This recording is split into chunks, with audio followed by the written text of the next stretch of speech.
চৰাই চৰাই মই কলো দে ঐ ধিতি নাই ঘৰত ঐ নবহে মন শিমলু তোলাবোৰ যিদৰে ঐ উৰি যায় এইদৰে উৰিছে মন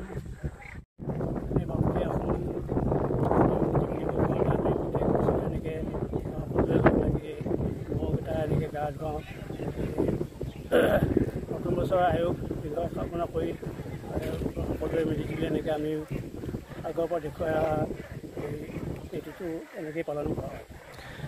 মই জন্ম আগৰ পৰা আছিলে ককা দেউতাৰ দিনৰ পৰা আৰু মোৰ আজি বয়সলৈকে মোৰ এতিয়াও মহ আছে কেইটামান এনেকৈ আৰু মহ গা ধোৱা আজি কি কাৰ্যসূচী ৰাখিব আপোনালোকে মহ ধোৱা গা ধোৱাৰ পিছত কি ৰাখিব আপোনালোকে? প্ৰথমতে আমি এতিয়া মাহ হালধিৰে গৰু মহকেইটা গা ধুৱাই ঘৰত গৈ গা পা ধুই সৰুৱে ডাঙৰক এনেকৈ আশীৰ্বাদ লোৱা হ'ব। লগতে আমি নামঘৰ চাফা কৰি সমূহীয়াভাৱে পৰিচালনা হেৰি কৰি দিনৰ ভাগলৈ আৰু তিথি কীৰ্তন কৰা হ'ব।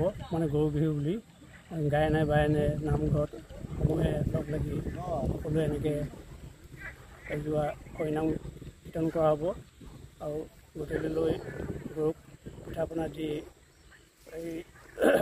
সিহঁতকো জা জলপান দিয়া হয় আৰু ঠাই ভেদে কিছুমানে মানুহে ল'ব গৰুক দিয়াৰ পিছত ভকতক আশীৰ্বাদ লৈ কিবা এফাই গাই দিবনে?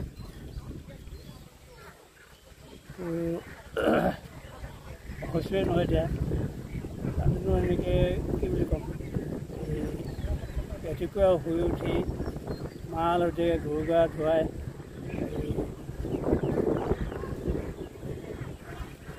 গধূলি জা জলপান দিওঁ।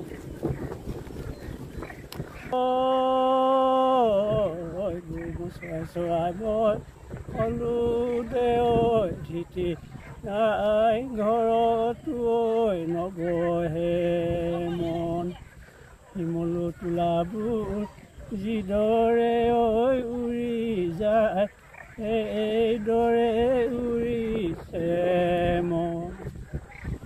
ধন্যবাদ। বছৰটো ভালে